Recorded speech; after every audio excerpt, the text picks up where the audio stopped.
Mesdames, Mesdemoiselles, Messieurs, chers amis de Canal Martinique Télévision, chers amis de LCL, vous qui nous regardez sur kmttélévision.com ou qui nous écoutez sur FM+, 88.9, vous qui nous regardez à Mayotte, à La Réunion, en Guadeloupe, en Guyane, en France et bien entendu en Martinique, bonsoir et bienvenue dans ce dialogue avec la presse. J'ai le plaisir de l'animer ce soir en compagnie du docteur Samuel Mpaye. Docteur, comment allez-vous? Très bien, merci. Bonsoir à toutes et à tous. J'espère que tout se passe bien chez vous en tout cas. J'aimerais juste un message concernant la grippe qui va être de retour là et qu'il est déjà. Les vaccinations sont disponibles. Donc je conseille à tout un chacun, notamment les personnes les plus vulnérables, de surtout ne pas hésiter à se vacciner. Bien évidemment, il existe toujours le Covid et que la vaccination Covid est concomitante de la vaccination grippe. Donc ce serait intéressant pour les gens dont ils savent très bien qu'ils ont des défenses qui sont un petit peu moins importantes, de se vacciner, parce que la grippe risque d'être sévère cette année. C'est quand même 15 000 morts par an chaque année. 15 000 morts en Martinique? Non, en France. 15 000 morts en France chaque année. Merci, docteur. Bonsoir, docteur Montezum, comment allez-vous? Bonsoir à toutes et à tous. Bonsoir, monsieur Larocher. Je disais, rétorquais, même pour les Martiniquais qui n'aiment pas qu'on les pique. Tout à fait. Ah, non, attention. Attention. Je suis allé me vacciner contre la grippe. C'est un truc dans le dos, dans l'épaule. Je n'ai très exactement rien senti. Ça ne fait pas mal, ça ne pique pas, je n'ai rien senti. Donc si c'est ça qui vous fait peur, c'est pas la peine, vous pouvez y aller sans aucun problème dans n'importe quelle pharmacie. Docteur, j'allais dire docteur. Ah, oui, j'ai doctorat en sciences économiques, monsieur. Ah, monsieur le docteur. De temps en temps. Docteur en sciences économiques. On ne va pas laisser le monopole aux médecins. C'est vrai, il n'y a pas de docteur que de médecin. C'est ça, il n'y a pas de docteur que de médecin. Il y a des docteurs d'autres disciplines. Donc, bon, ben, merci. Merci pour l'invitation. Bonsoir à tous. Alors, je voulais féliciter KMT qui a fait un très beau reportage sur la disparition d'un musicien qui s'appelle Jean-Michel Nol, un jeune de 68 ans, un homme, je crois que c'était le neveu de Madame de Grandmaison, Jean-Michel Nol. Bon, c'est vraiment un gars très cool, avec qui on s'est beaucoup amusé, quoi. Et puis, un centenaire, monsieur Dintimil, qui est mort, il allait avoir 101 ans en décembre. À 100 ans, le monsieur faisait le gazon avec la débroussailleuse. Hein. Alors, je voulais lui dire, et à lui et à sa famille, merci pour la leçon de vie qu'il nous a laissée, parce que vraiment, c'était un monsieur que tout le monde appréciait. Merci beaucoup. Et pour la première fois sur ce plateau, Alexia Cantarini. Alexia, bonsoir. Bonsoir. Vous allez bien? Oui, merci. Merci pour l'invitation. Je vous en prie. Alexia Cantarini a fait son doctorat en droit à la Sorbonne, à Paris donc, et elle a vécu dans le cadre de ses études, si j'ai bien compris, elle a vécu une année à Dubaï. Dubaï est une destination qui intéresse beaucoup de gens, on ne sait pas très bien ce que c'est. Elle y a vécu non pas 8 jours, non pas 10 jours, mais toute une année. Et donc, il y a une chose qu'elle m'a dit qui m'a interpellé. Elle m'a dit qu'à Dubaï, ce pays de milliardaires, eh bien, la vie est moins chère qu'en Martinique. Vous confirmez ça? Oui. Je vous en prie, prenez la parole. En fait, j'y suis allée dans le cadre de mes études pour y apprendre principalement l'anglais, donc l'anglais juridique. J'étais en fac de droit à Middlesex University. Et en fait, c'est vrai que la première fois qu'on m'a proposé d'aller à Dubaï, j'ai dit que je n'avais absolument pas les moyens en tant qu'étudiante d'y vivre. Et au final, j'ai été agréablement surprise puisqu'il n'y a pas de TVA à Dubaï, ou du moins maintenant ils en ont mis une, mais on reste sur les 5%. Et les produits de première nécessité sont à moindre coût, comparé par exemple à un territoire comme la Martinique. En fait, il faut prendre en compte surtout les assurances. Ce sont les assurances qui vont coûter cher puisque en termes de santé, il faut être assuré, bien sûr. Le coût de scolarité, moi j'ai dû faire un crédit étudiant pour le coût de la scolarité. En revanche, tout ce qui est la vie à Dubaï, les logements, le budget course est bien moindre comparé à un territoire par exemple comme la Martinique. Est-ce que les gens riches à Dubaï vivent avec le commun des mortels ou est-ce qu'il y a un monde de riches et puis un monde de pauvres, disons? Alors, c'est pas exactement comme ça que ça se passe. Il faut savoir qu'à Dubaï, il y a 80% d'expatriés. Donc, en fait, la population locale, elle ne représente que 20%. Ils sont, on va dire, dans leur building et dans leurs affaires, comme on dit. Et ensuite, c'est 80% de la population de nationalité du monde entier qui y vivent ou qui étudient. On a ensuite toute une partie de la main-d'œuvre qui vient principalement des pays du Moyen-Orient, du Pakistan, qui viennent travailler. Et c'est là que ça pose certains soucis, très peu médiatisés d'ailleurs. Ce sont des personnes à qui on retire le plus souvent les passeports et à qui on donne des salaires qui sont très bas et très misérables. Et moi, j'ai pu le voir de mes propres yeux, qu'on fait travailler en ville, mais qu'on met ensuite dans des bus pour les emmener dans le désert très lointain de Dubaï. Voilà. Donc il y a une exploitation éhontée de la main-d'œuvre étrangère. De la main-d'œuvre étrangère, exactement. Donc il y a vraiment, je dirais, 3 catégories. Non, pas comme partout. Je voulais juste dire. Pas comme partout. Parce que si vous ne donnez pas le SMIC à un salarié en France, vous êtes dans l'illégalité. Il y en a beaucoup dans l'illégalité. Peut-être, mais vous êtes dans l'illégalité. À Dubaï, vous dit que c'est comme ça. C'est comme ça. Est-ce que vous avez remarqué que ce soir, vous avez un plateau un peu particulier? Je crois qu'il y a Bac 40 là, et uniquement des docteurs. Qu'est-ce que vous faites là? Bon, enfin de manière plus sérieuse, hein, parce que j'ai déjà vu que c'est mal parti. Alors, je crains que la comparaison ne soit pas aisée entre Dubaï et Martinique.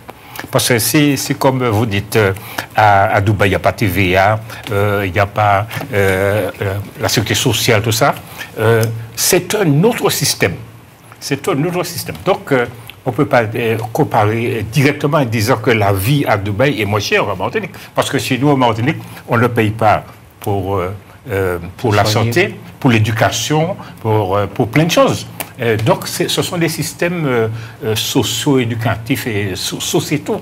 Ce sont des modèles, du moins, différents. Alors, donc, je crois que la comparaison ne soit pas si aisée que ça. Alors, c'est en termes de pouvoir d'achat, surtout. Voilà. C'est le terme de pouvoir d'achat de la comparaison. C'est-à-dire le salaire sur les prix. Les prix sur les salaires. Pas forcément sur les salaires, les prix. Mais non, attends, mais laissons-les dire. Essayez de me vous voyez, s'il vous plaît. Monsieur Lancher, le pouvoir d'achat se mesure par le rapport prix-revenu. Voilà. Hein? D'accord? C'est comme ça que l'on étudie le pouvoir d'achat. Non, le prix d'un produit, s'il est 10 € à Dubaï, on peut le comparer avec le prix d'un produit en Martinique, du même produit en Martinique. Non. Si on peut. Non, on ne peut pas. Non. On peut. Non. Attendez, parce qu'il faut mettre en face des prix un revenu. Voilà, c'est ça. Non. Oui. Vous êtes complètement. Non, c'est absolument faux. Parce qu'en ce moment, on travaille sur la vie chère. Oui. Une des choses qui est fondamentale, c'est justement le prix du départ et le prix d'arrivée. Ce n'est pas une question de revenu des Martiniquais ou pas le revenu. Le problème, c'est de savoir à combien ça part et à combien ça arrive. C'est pareil à Dubaï. Mais non. Si les prix des produits en Martinique étaient du niveau où ils sont aujourd'hui, mais qu'en réalité, les Martiniquais avaient un revenu qui était 1 000 € supplémentaires, personne ne se plaindrait. Personne ne se plaindrait du niveau de vie. On pourrait ne pas se plaindre, mais on dirait c'est cher. Non. Si. Mais non, on ne dirait pas c'est cher. Pourquoi? Parce que moi, je viens de France, d'accord? Ou bien d'un pays mal développé. Oui. J'arrive en Martinique, je veux acheter.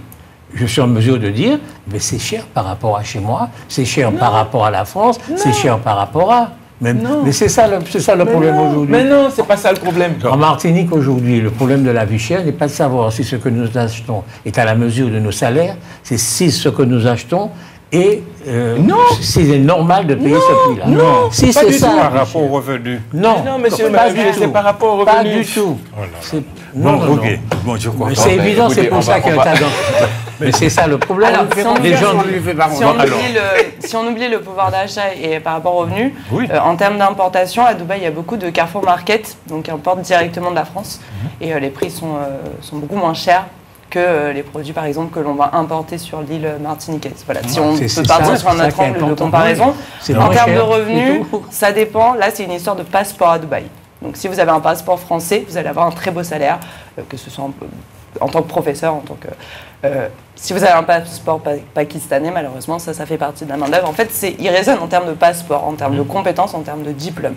Donc, moi, je maintiens, c'est peut-être pas le pouvoir d'achat au sens économique du terme, mais je maintiens que les produits importés à Dubaï, du fait qu'il n'y ait pas de TVA, du fait peut-être qu'aussi il y ait d'autres accords avec les Carrefour Market, puisque voilà, ça c'est une marque qu'on retrouve aussi en Martinique, c'est complètement différent. Voilà, on a un panier qui sera beaucoup plus important à Dubaï qu'en Martinique, par exemple, sur un Carrefour Market. Voilà. Après, le revenu, c'est vrai que c'est difficilement comparable, puisque c'est en fonction de son passeport à Dubaï, contrairement en Martinique. Monsieur Laouché, il y a des choses qui sont évidentes. Vous avez des Carrefour au Cameroun. Ça existe, Carrefour au Cameroun. Il est bien évident qu'ils ne vont pas mettre des prix de Carrefour au Cameroun comme ils les mettront à Paris. C'est évident que le Carrefour va ouvrir en fonction du niveau de vie du pays dans lequel il se trouve. C'est évident. Okay. C'est évident. Donc, forcément, en fonction du revenu des habitants qui habitent dans le pays. Sinon, ça n'a pas de sens. Okay. Si vous ne mettez pas ça en fonction des revenus des habitants qui habitent dans le pays, vous faites comment? Vous vendez à qui? Vendez à qui? Non. Je veux dire que nous, aujourd'hui, on a un combat à faire contre la vie chère. Oui. Okay. Notre combat, c'est de savoir combien le vendeur, combien il gagne sur ce qu'il vend. Est-ce qu'il gagne trop? Est-ce qu'il ne gagne pas assez? C'est ça votre combat? C'est pas mon combat. C'est l'enquête qui est faite aujourd'hui. Quand on parle des marges arrière, etc. C'est ça le combat. C'est de savoir est-ce que les gars... Et vous êtes sûr que vous y pouvez quelque chose? C'est ce que vous avez cru pendant 2 ans et jusqu'à maintenant, vous n'avez rien ramené de plus. Hein. Non mais de penser même... Vous ne comprenez pas? Non, de penser... Ça fait 2 ans que vous vous battez sur cette idée-là. Qui, moi? On n'a pas avancé de iota. Non mais, qui, moi? Non mais au-delà de ça, de penser que le problématique de la vie chère ne se fait que dans les grandes surfaces, d'abord c'est une erreur. Ah oui, c'est une erreur. Parce que même les produits faits en Martinique coûtent plus cher que ce qui est fait sur le territoire. Donc ce n'est pas simplement une question de grande surface, c'est une question de production sur le territoire, donc de revenus moyens des habitants sur le territoire. Si 5 tomates vous coûtent 4 euros, et qu'à Paris, les 5 mêmes tomates, alors que ces produits sur place coûtent 2,50 € ou 1,50 €, c'est bien pour dire que la vie dans notre territoire est beaucoup plus chère. Donc, ça dépend du revenu. Pourquoi le planteur met ça à 4 € chez nous? Il ne met pas ça à 4 € parce qu'il a envie de mettre à 4 €. C'est parce que lui aussi doit aller acheter des produits ailleurs et que ces produits coûtent cher. Il est obligé de lever le niveau de ses prix pour pouvoir vivre. Donc, ça dépend du revenu des personnes. Au niveau chiffre, monsieur Lartier. C'est évident. Bon, supposons qu'un travailleur gagne 1 et achète pour vivre 1 euro. Bon, alors ça c'est dans un pays donné. Et dans un autre pays donné, un travailleur gagne 75 centimes. Ouais, je prends plus bas. Et il dépense 50. Où est-ce que le pouvoir d'achat est le plus élevé? Là? Il réfléchit.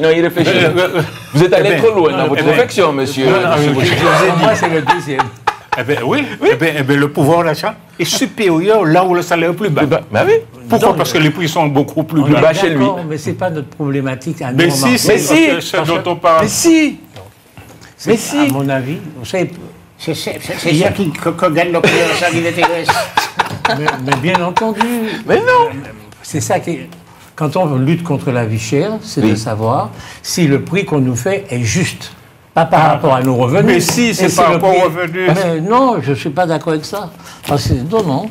Ça doit être le prix. Et quand un produit part de Martinique, il ne doit pas avoir tellement de taxes de choses qu'ici, il coûte hors de prix. Vous avez reconnu qu'il avait un doctorat en économie. Oui. Est-ce que vous acceptez qu'il vienne vous faire quelques cours d'économie? Non, je ne l'accepte pas comme élève, parce que déjà la tête est trop dure. Ce que je sais, c'est que tous ces économistes distingués sont infoutus de faire un plan de développement pour la Martinique et que nous n'arrêtons pas d'aller dans la coopération. C'est pas l'échappatoire. Vous ne remplissez pas votre mission, vous profitez sur moi. Ça, c'est un échappatoire. Bon. C'est Dubaï. Est-ce que les femmes sont voilées? Est-ce qu'il y a des boîtes de nuit? Comment ça se passe? Alors, intéressant aussi. Donc, comme j'ai dit, 80% d'expatriés, c'est pas le même regard. Il faut savoir qu'il y a 0% de taux de délinquance à Dubaï, puisque dès l'arrivée à l'aéroport, on prend les rétines, la police a la vue sur à peu près toute la population. Donc c'est pas la même culture, c'est pas la même manière de fonctionner. Chacun s'habille à peu près comme il veut. Avec 80% d'expatriés, on peut croiser une femme totalement voilée comme une fille en bikini au bord des mers. Ça reste un pays musulman. Donc Dubaï s'ouvre à l'Europe, Dubaï s'ouvre au business et ils sont obligés de s'adapter aux règles européennes puisqu'il y a beaucoup d'expatriés qui viennent de là-bas. En revanche, ils font vraiment une distinction en fait entre les musulmans et les non-musulmans. Donc c'est pas les mêmes choses qui sont appliquées dans les tribunaux en fonction des musulmans ou non, mais c'est assez libre. Voilà. Quand on reste sur Dubaï. Ensuite, dans certains États des Émirats Arabes Unis, là ça va être peut-être plus radical. Dubaï, en tout cas, s'adapte, veut ouvrir son business, donc s'adapte aux règles. Parce qu'ils sont sunnites là-bas, hein, si mes souvenirs sont bons. C'est des sunnites ou des chiites. À l'origine, peut-être, oui. Non, voilà, comme je vous ai dit, c'est vraiment, c'est plutôt un melting pot. Maintenant, c'est vraiment le modèle. Moi, je dis les Émirats Arabes Unis, c'est un petit peu sur le modèle des États-Unis, comme ça a été fait au départ. En fait, ce sont des États qui accueillent de la main-d'œuvre, des expatriés. Il y a une fuite des cerveaux aussi, il y a une fuite des chefs d'entreprise, puisque c'est beaucoup plus intéressant d'ouvrir une entreprise à Dubaï que sur d'autres territoires vis-à-vis des taxes. Donc malgré le fait qu'au niveau du droit fiscal, maintenant, ils commencent à coopérer, ils commencent à remettre des règles, ça reste toujours plus intéressant d'ouvrir une entreprise dans ces pays-là. Comment est-ce que l'Afrique noire regarde les pays arabes unis? Est-ce qu'il y a un regard particulier? Ah ben, c'est toujours dans le cadre du business, hein, parce que je vous signale que maintenant, la plupart par exemple pour l'import de voitures ou de matériel, d'équipements, de maisons, etc., la plupart des gens maintenant, des sociétés africaines sont implantées en Dubaï exactement pour l'import-export. Hein. Ils font beaucoup d'import-export de ce côté-là. Et l'or? Tant que c'est pour faire du business, ça va. L'or, alors, je ne connais pas trop, parce que l'or, c'est plutôt du côté du Ghana, donc je n'ai pas trop de... Du Mali, hein, Ghana et Mali. Mais ça, je n'ai pas trop de vision dessus. Hein, je n'ai pas forcément des indications dessus. Mais je sais que sur l'import-export, en tout cas, Dubaï est une grosse plateforme sur laquelle partent la plupart des voitures, d'ailleurs Toyota, des voitures importées. Et le pétrole, la rente pétrolière. Et puis la rente pétrolière, bien évidemment, puisque c'est du pétrole raffiné. Le niveau de vie à Dubaï, c'est le plus haut du monde. Hein. C'est le plus haut niveau de vie du monde, le PIB par habitant. Enfin, je le vois. C'est un État des Arabes Unis, des Émirats Arabes Unis, Dubaï. Oui. C'est un des États des Émirats Arabes Unis. C'est ça, comme sur le modèle des États-Unis, c'est ça. D'accord. Bon, vous avez fini avec nous? Bah oui, sauf si vous avez d'autres questions. Sauf si vous avez d'autres questions sur Dubaï. Bien, donc il y a des Martiniquais qui ont peur que les fouilles qu'on fait au niveau de la géothermie sur la montagne Pelée fassent éclater le volcan. Docteur Montesinos, vous voulez les rassurer? Oui, je voudrais quand même les rassurer dans la mesure où j'ai quand même pris la précaution d'aller à la source, c'est-à-dire d'aller au BRGM, c'est-à-dire au Bureau de recherche géologique et minière. Hein. Ce sont des professionnels qui savent très bien ce qui se passe sous la terre. Ouais. Alors, effectivement, il y a des tremblements, des petits tremblements de terre ou des plus gros. Et là, par exemple, ils sont beaucoup plus fréquents, puisqu'il y a plusieurs milliers. Hein. Alors, est-ce que c'est un signe? Ça pourrait l'être. Ça fait partie des signes. Ce n'est pas un signe, ça fait partie des signes. Mais en dehors de ça, on n'a rien. On n'a rien. Alors, par exemple, il y a un autre signe qui est le gonflement de la montagne. Voilà, ça se voit très nettement. Le gonflement, on a des outils pour mesurer ça, mais non, il n'y a pas de gonflement pour le moment. Vous avez quelquefois des fumerolles, qui peuvent être aussi des indices de reprise volcanique. Ça, on n'a pas ça non plus. Vous savez que dans ces volcans-là qui ont dans leur caldeira des lacs, très souvent le lac disparaît. Il y en avait un sur la montagne Pelée avant 1902, et il a disparu avant l'éruption du volcan. Mais comme il a disparu assez longtemps avant, on n'a pas pris ça comme un effet immédiat. Et vous avez aussi les sources chaudes. Il y a des sources chaudes du prêcheur qu'on teste régulièrement pour voir si la température change. Mais là, elle n'a pas changé non plus. Alors, la dernière fois, on a parlé des coulées de boue, les lares. Voilà, on a parlé de ça. Et alors, le lard, c'est surtout...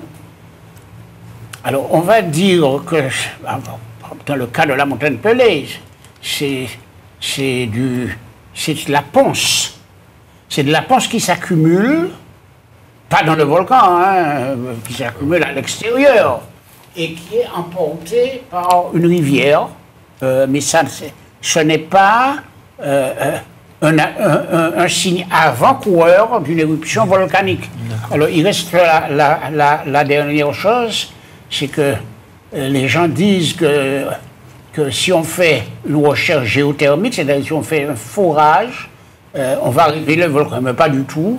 Au contraire, si on fait un forage, dans la tête de forage, vous avez des instruments qui vont vous donner la température, la composition de l'eau, enfin beaucoup d'éléments qui vous permettront, au contraire, de savoir si le volcan va être en éruption ou pas. Donc, grosso modo, pour le moment, nous n'avons rien à craindre. Et comme je le disais la dernière fois, ce volcan, quand même, la dernière fois, enfin, l'avant-dernière fois et la dernière fois, a montré quand même des signes précurseurs suffisamment importants pour savoir qu'on sera quand même relativement averti s'il y a une éruption qui doit se faire. Merci. Alors, je vais ajouter à ce que dit très savamment le docteur Montezum. Savamment, docteur Montezum. Dans ce pays-là, on aime le sensationnalisme. Hein? J'ai entendu le témoignage d'une dame qui dit « Il n'y a pas qu'à dire nous ça pour faire, ce volcan pété, mais pas son côté pour aller. » J'appelle ça du sensationnalisme. Je préfère que l'on développe le rationalisme, c'est-à-dire qu'on donne de vraies informations aux gens, des informations scientifiques, pour leur permettre de comprendre ce qui est en train de se passer et d'apprécier les risques, puisque, qu'on le veuille ou non, on est confronté à ce risque-là. Hein? Donc, les médias ont ce travail à faire, ne pas alimenter le sensationnalisme, mais plutôt le rationalisme pour qu'on puisse mesurer ce risque volcanique. Si vous aviez une entreprise à monter, est-ce que vous accepteriez de la monter à Saint-Pierre aujourd'hui? Bah oui, pourquoi? Par peur du volcan, moi je rejoins tout à fait cette opinion. Hein. On aime les sensations, les médias aiment en faire beaucoup.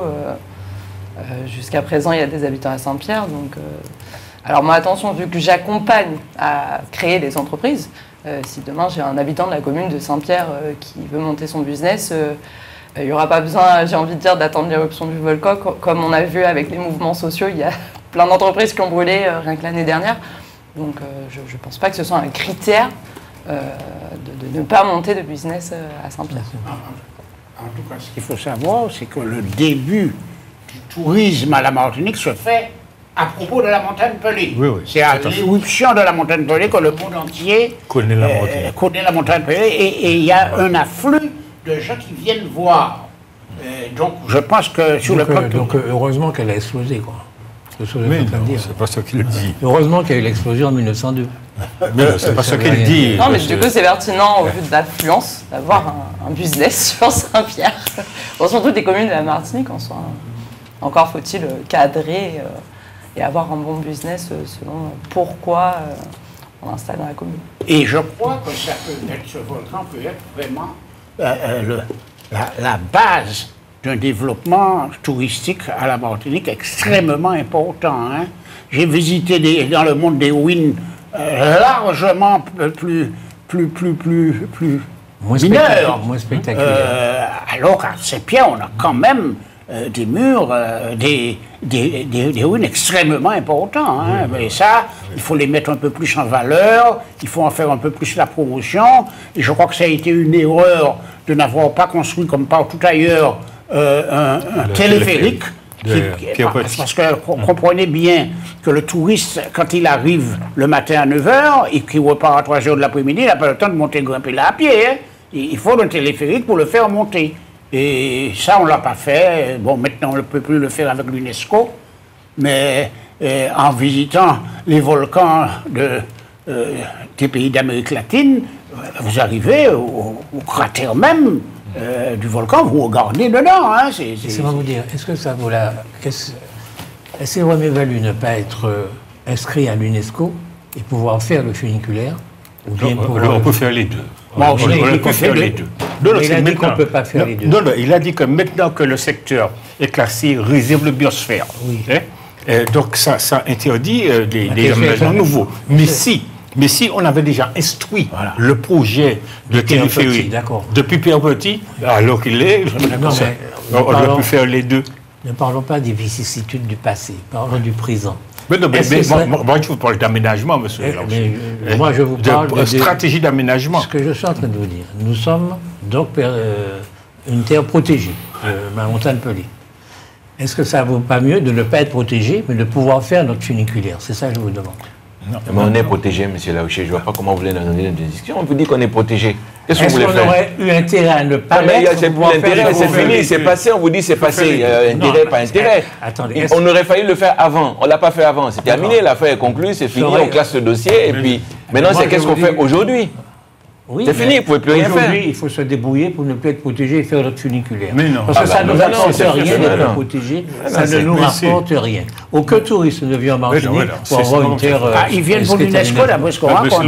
Ah oui. Monsieur Larcher, laissez-moi vous raconter... S'ils descendent d'une heure de temps, ils ne dépensent rien du tout, ils remontent dans leur bateau, ils partent. Monsieur Larcher, laissez-moi vous raconter rapidement commencer par faire les routes. Une aberration des politiques de protection. On a des anciennes exploitations bananières qui sont tombés en friche, qui ont fait faillite et puis qui sont tombés en friche, qui ont été abandonnés.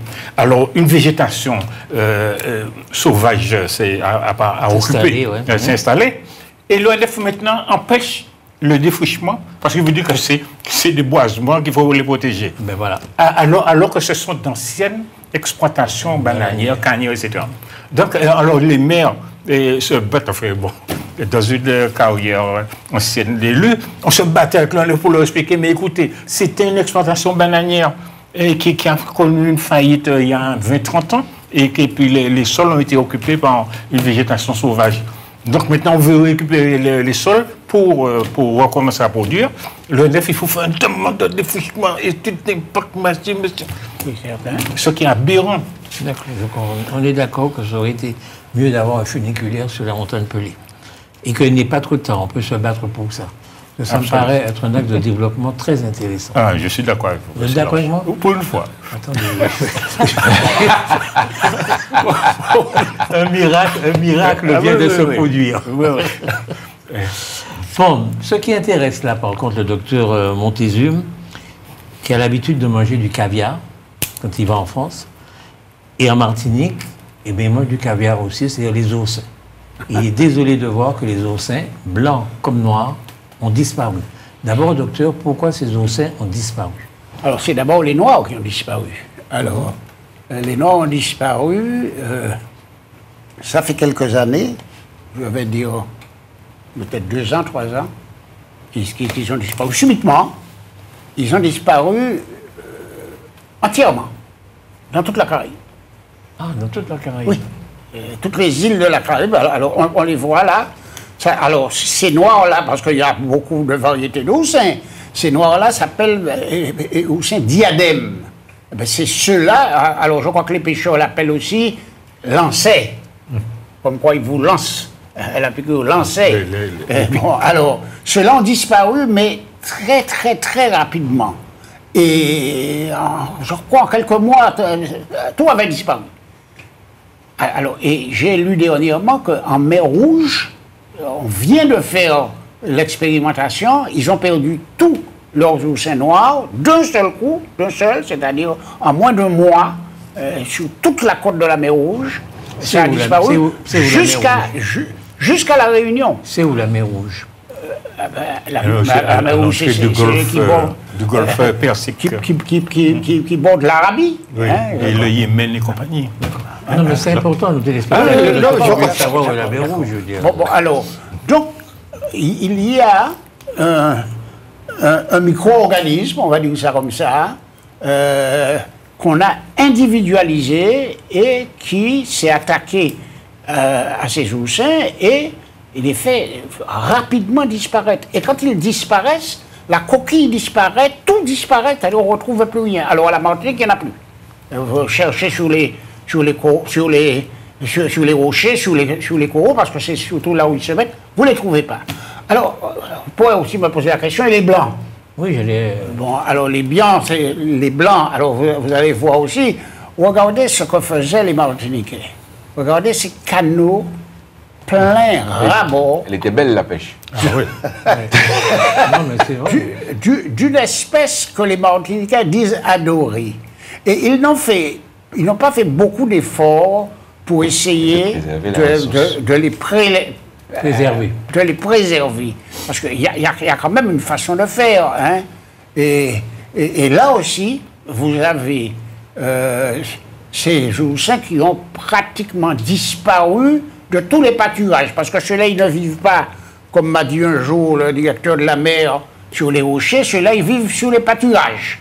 Puisqu'ils mangent ces pâturages-là, c'est ça leur nourriture, et ceux-là aussi, ils ont disparu. C'est pourquoi, depuis 2 ans, vous n'avez pas sur les marchés, et vous n'avez pas non plus chez les pêcheurs, des têtes d'oursins ou des oursins à manger fruits ou en blaf, parce que la variété est en train de disparaître, et pour le moment, je ne connais pas de travaux en cours, de travaux scientifiques en cours, pour essayer de les préserver. Alors peut-être que ça se fait à Porto Rico. On a un travail de coopération avec le Chili, une ostréiculture. Oui, c'est ça, c'est ça.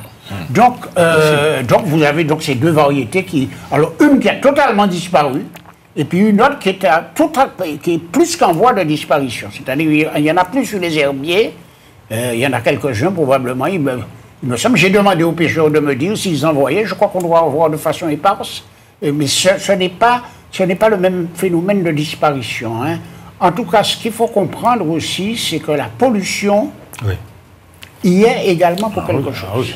Hein.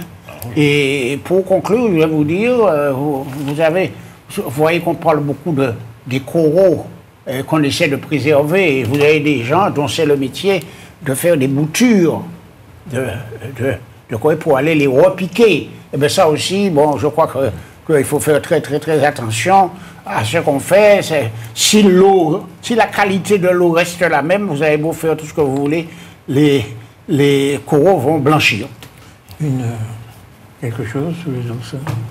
Juste pour dire que, de même qu'on a connu au cours de ces 30 dernières années la tentative d'aquaculture, c'est-à-dire l'élevage de poissons en culture, on peut aussi, je pense à l'avenir, développer le projet d'ostréiculture, c'est-à-dire l'élevage d'oursins dans des écosystèmes bien préservés pour cela. Je pense que, donc, je refuse d'aller vers le pessimisme le plus complet, et pour dire qu'il y a des possibilités scientifiques et techniques pour qu'on puisse relancer cette... Et juridique aussi sûrement, peut-être de réglementer les choses. Exactement. Alors ça avait été réglementé, c'est-à-dire que le préfet n'ouvrait la pêche aux oursins périodiquement et très peu de jours. Mais malgré tout, vous aviez cette jolie embarcation. Vous avez une pêche qui est plus que miraculeuse. Elle est tellement miraculeuse que parfois il n'en reste plus. Vous pensez que c'est une pêche illégale, ça? Non, elle n'est pas illégale. Non. Elle est tout à fait légale. Mais je trouve que c'est beaucoup. Alors, je trouve que c'est beaucoup. À la suite de réglementer, alors contrôler. Voilà. Contrôler, mesurer, encourager, aider. Non, mais on avait 2 richesses qu'on ne connaissait pas, c'était les oursins et les langoustes. À l'époque, on mangeait des langoustes comme ça. Il y avait des gens au coin des rues qui vendaient des têtes d'oursins à pas cher du tout. Et ce sont les gens qui sont venus de l'extérieur et qui nous ont, comme les langoustes, vous achetiez 1 kilo de poisson, ou vous étiez un bon client, et bien le pêcheur vous donnait une langouste par-dessus, gratuitement, puisque vous étiez un bon client. Et ce sont les touristes qui sont venus ici qui nous ont fait prendre conscience de l'intérêt de ces produits-là. Mais vous avez l'air de dire que c'est une espèce de maladie qui fait que les oursins noirs ont disparu. Les oursins noirs, on est sûr de ça. On a individualisé ce micro-organisme. On a individualisé, on sait. Est-ce qu'on peut lutter contre? Ah non, pour le moment, on n'a rien. Rien. Et où est-ce qu'on trouve des oursins noirs dans le monde? Partout dans le monde, mais des oursins, vous avez, j'ose dire, des milliers de variétés d'oursins. Hein. Vous savez que les oursins, c'est un des plus vieux organismes du monde. Donc, ce qu'il faut qu'il se passe, c'est que M. Vaugirard, qui est un économiste distingué, prenne un certain nombre de ses confrères, aille quelque part trouver les oursins qu'il nous faut, et puis vienne les cultiver ici. D'accord. Alors, qu'on peut faire une filière d'ostréiculture. D'ostréiculture, bon, c'est possible. Alors, docteur, je vous pose la question. S'il fait de l'aquaculture, il va chercher des oursins ailleurs, il veut les adapter ici en Martinique pour faire de l'ostréiculture. Est-ce que vous pensez que le virus qu'on a... Mais si on peut traiter ça. Est-ce qu'on peut protéger ces oursins-là? Alors, le spécialiste dont j'ai lu l'article dit on les sort de l'eau de mer et il ne faut plus qu'ils soient au contact de cette eau de mer. Sinon, ils reprennent le virus. Alors, il faut s'arranger pour. C'est-à-dire que vous pouvez prendre de l'eau de mer et mettre de la filtration. Ça se fait. Hein. Vous avez un aquarium d'eau de mer. Dès que vous le filtrez, vous avez toujours votre eau de mer. Hein. Et ça va détruire le virus, cette filtration-là? Non. J'ai dit cette filtration vous permet de ne pas faire le rajout d'une eau contaminée. Non, vous êtes en circuit fermé. Non, mais c'est très important. Je veux dire que c'est vrai que l'oursin, ça peut être un mets important, le caviar. C'est un mets important. Oui. Donc il faut essayer de le réintroduire en Martinique d'une façon ou d'une autre. Ouais. Mais peut-être qu'il faut aller au Chili. On avait des accords d'études, mais il y a 30 ans, quand j'étais à la région, en matière d'ossie, avec Chili. Le Chili, on échangeait. De même qu'en matière d'élevage bovin, on avait des accords avec le Brésil et l'Argentine où on importait des machines déjà formées, des fœtus. Ouais? On a fait ça à la station de Saint-Anne pour l'élevage bovin de Reims, avec l'importation de, comment on appelle ça, les fœtus déjà fécondés. Des embryons. Des embryons, voilà. Et donc on peut... Tout est possible, monsieur. Dès lors qu'on a la volonté politique et aussi les moyens, et puis le projet, comme vous dites. D'accord. On va changer de sujet, si vous le voulez bien. On va parler du prix de l'eau. On va observer d'abord qu'il y a 3 structures qui s'occupent de l'eau en Martinique. Donc, est-ce qu'il ne pourrait pas y en avoir une seule? Et puis, il paraît que... Quoi? Non, mais on a une chef d'entreprise, là. Vous me parlez de l'eau. Moi, je pensais qu'aujourd'hui, on aurait parlé de l'entrepreneuriat dans notre pays, d'autant plus qu'elle encadre.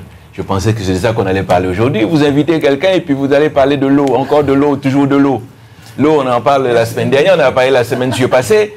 Laissez la demoiselle s'exprimer sur comment est-ce qu'elle encadre la création d'entreprises sur notre pays et quels sont les débouchés éventuels pour les jeunes qui nous suivent, pour qu'ils nous disent exactement quelles sont les études que nous devons faire pour éventuellement créer des filières. On parlait de filières, là. Je pense que c'est ça qui est important. Vous me parlez de l'eau. L'eau, on sait que c'est à vivier, là, ça ne sort pas. Elle peut nous dire comment gérer l'eau. Elle peut nous dire comment gérer l'eau. Est-ce que nous pouvons créer notre propre truc? Ça fait 1 heure qu'on est dessus. Ça fait 1 heure qu'on est dans cette entreprise. Comme vous êtes dans cette entreprise. Je vous ai demandé pendant 1 heure que vous étiez là, de quoi voulez-vous comprendre? Mais je vous ai dit ça. Vous ne m'avez jamais dit ça. Mais si. Et puis là, vous faites l'intéressant. Mais non, je ne fais pas l'intéressant. Oui, vous faites l'intéressant sur moi. Vous nous parlez de l'eau. Vous nous parlez de l'eau, on ne va pas résoudre le problème de l'eau aujourd'hui. C'est foutu, c'est foutu. Le docteur souhaitait qu'on parle de l'eau. Mais non. Excusez-moi, il ne veut pas qu'on parle de l'eau. Mais non, on ne va pas parler de l'eau, qu'elle nous parle de... Alors, l'entreprise en Martinique, comment se porte-t-elle? Comment la développer? Qu'est-ce que vous voulez nous dire? Alors, pour accompagner divers dirigeants d'entreprise, quel que soit l'âge, aujourd'hui, je pense que c'est intéressant de se concentrer sur les jeunes. Les jeunes martiniquais ont beaucoup d'idées, pourraient d'ailleurs avoir une idée à propos de l'eau. Le souci, c'est qu'aujourd'hui, ils sont mal formés et mal accompagnés. Le plus souvent, n'importe quel avocat ou juriste peut créer des statuts et peut immatriculer une société. Et ensuite, ils sont lâchés dans un espèce d'écosystème assez mal monté. Donc, mon rôle, moi, mes collaborateurs, je travaille aussi avec beaucoup de structures, c'est de les accompagner justement dans le après. Une fois qu'on a créé une entreprise, une fois qu'on a eu l'idée, une fois qu'on a immatriculé, comment on la finance, comment on peut se faire accompagner aussi par des scientifiques, par des personnes qui vont améliorer le projet et surtout comment on arrive à faire vivre l'entreprise. En Martinique, je trouve qu'il y a un gros manque de confiance en soi de la part de ces jeunes dirigeants. Voilà, donc mon rôle, c'est... Ma question va être un peu plus poussée que ça, parce que nous avons un problème ici, deux choses. Le problème de la formation adaptée aux emplois que nous avons, parce que c'est surtout ça. Est-ce que dans le développement des entreprises, dans ce que vous côtoyez... L'emploi que nous avons, donc l'entreprise est déjà créée, et elle cherche des salariés. Voilà, nous avons ça, mais nous avons aussi l'inverse, c'est-à-dire que est-ce que les filières que nous proposons à nos enfants leur permettent demain de créer une entreprise avec des débouchés que nous avons sur notre territoire? C'est ça aussi. Est-ce que depuis 4 ans que vous côtoyez le monde de l'entreprise sur notre territoire, est-ce que vous avez vu des pistes sur lesquelles nous pouvons travailler, approfondir des filières pour justement permettre à nos jeunes de ne pas toujours être en train de... Bon, je sais qu'aller à l'extérieur pour prendre l'expérience, c'est bien, mais le retour sur notre territoire est aussi important, et savoir quelles sont les filières que nous pouvons promouvoir éventuellement dans le cadre de l'installation des entreprises sur nos territoires. Alors, parce que ça m'intéresse. Il en existe. Il y a déjà des filières qui sont créées sur le territoire martiniquais. Après, c'est peut-être aussi aux plus vieilles entreprises de faire l'effort de prendre ces jeunes-là et de les former. C'est aux dirigeants parfois qui... on voit plein sur LinkedIn, moi je vois sur les réseaux sociaux, plein de jeunes martiniquais qui veulent rester sur l'île, qui veulent avoir une alternance, mais qui sont obligés de quitter l'île pour avoir ces compétences-là. Donc aujourd'hui, je pense que les entreprises qui sont en place, qui peuvent proposer des alternances, doivent être incitées encore et encore et encore à prendre des alternants, donc par des aides, par tout ce qu'il est possible de faire, parce qu'en effet, ils ont besoin d'une expérience, mais d'une expérience locale. Ouvrir une entreprise en Martinique, c'est un marché particulier qui ne sera pas le même ailleurs. Donc moi, ce que je préconise, donc, ce que vous préconisez, c'est qu'un jeune veut monter une entreprise, je le prends en alternance, donc je le prends dans mon entreprise, je lui montre, je le forme, et puis il part pour aller me concurrencer. C'est ça, votre truc. Non, puisque lui, il a déjà son idée. Et puis le soleil se lève pour tout le monde. Moi, des accompagnements de dirigeants, en ce moment, c'est la grande mode. Il y a plein de gens qui font comme moi. Et pourtant, chacun a ses clients. Il y a un besoin justement de ces personnes qui accompagnent les jeunes créateurs, le développement et les entreprises en difficulté. Puisque moi, je fais aussi toute la partie, de par mon parcours juridique et commercial. Quand une entreprise est en difficulté, en Martinique, on a tendance à dire, on va en redressement judiciaire ou on liquide, et puis c'est fini, et puis merci, au revoir. C'est pas ça qu'il faut faire. Quand tu as une entreprise en difficulté, il faut réussir à l'accompagner, il faut réussir à la relancer, il faut réussir à la faire passer devant les banques, à réinvestir, et c'est ça qui manque ici, c'est ce genre d'accompagnement-là qui serait peut-être à compléter, et aussi toute la partie quand même digitalisation des entreprises. Alors, vous savez qu'à la Martinique, généralement pour la grande majorité de la population, il n'y a pas comment dirais-je, les gens ne possèdent pas, les jeunes ne possèdent pas, ils n'ont pas derrière eux un patrimoine qu'ils pourraient gager à la banque pour avoir des prêts. Et vous savez que, d'après ce que j'entends, les banques sont de plus en plus réticentes, frileuses. Elles ne prêtent pas. Le risque est important. Elles considèrent que le risque est important. Alors, je vous rejoins. Elles prêtent à peine à ceux qui en ont déjà. Je peux prendre mon cas.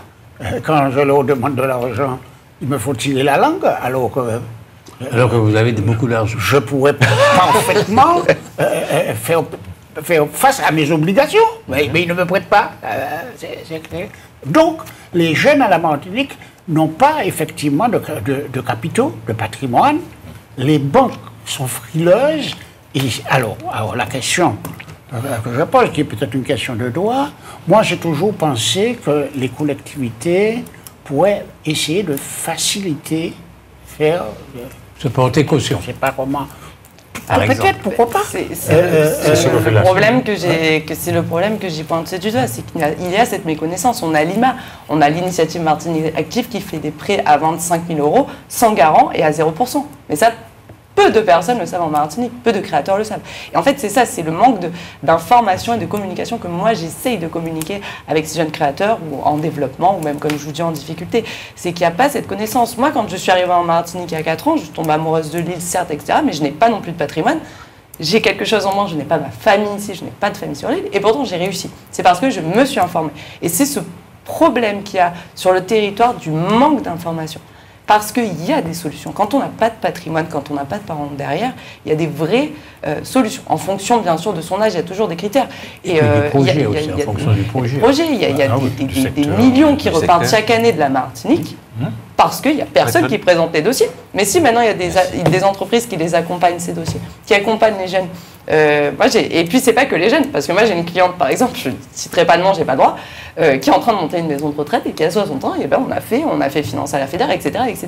Donc, c'est des possibilités, mais c'est ce manque d'informations qu'il y a sur le territoire. Donc, on le promouvoit au mieux sur les réseaux sociaux, on essaye de faire au mieux sur LinkedIn, etc. Et à terme, ben voilà, moi, je suis en train de collaborer avec des instituts de formation pour aller former, pour aller informer.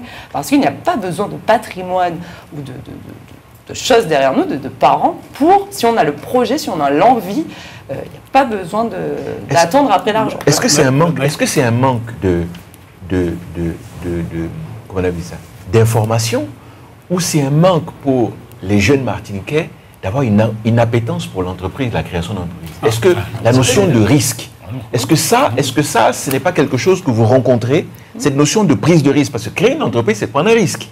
Est-ce que cette notion de prise de risque, est-ce que le fait qu'on a été habitué, ils ont été habitués, parce que je ne me mets pas dedans, ils ont été habitués en fait à travailler en tant que fonctionnaire finalement. Parce que c'était ça qui était à la sortie des... Pourquoi vous regardez Raphaël Bougiras en disant ça? Non, mais je vais... Est-ce que cette notion... Est-ce que cette notion de création, de prendre le risque, est-ce que dans les études dans lesquelles les enfants sont orientés, n'est pas justement dans le fait qu'on ne dit pas, on n'inculque pas, peut-être qu'ils n'ont pas de modèle aussi, dans les maisons, de dire l'entreprise, c'est le chemin par lequel il faut passer, plutôt que ce que les gens ont l'habitude de faire. Je pense que sur ce point-là, il y a quelques petits préalables à dire. En Martinique, chaque année, on crée entre 3 000 et 4 000 entreprises.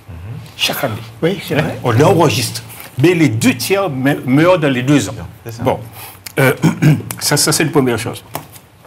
Et puis, très souvent, les jeunes, puisqu'on parle des jeunes, créent leur entreprise pour sortir du chômage. Donc, lorsqu'on dit qu'on n'a pas l'esprit d'entreprise, ce n'est pas vrai.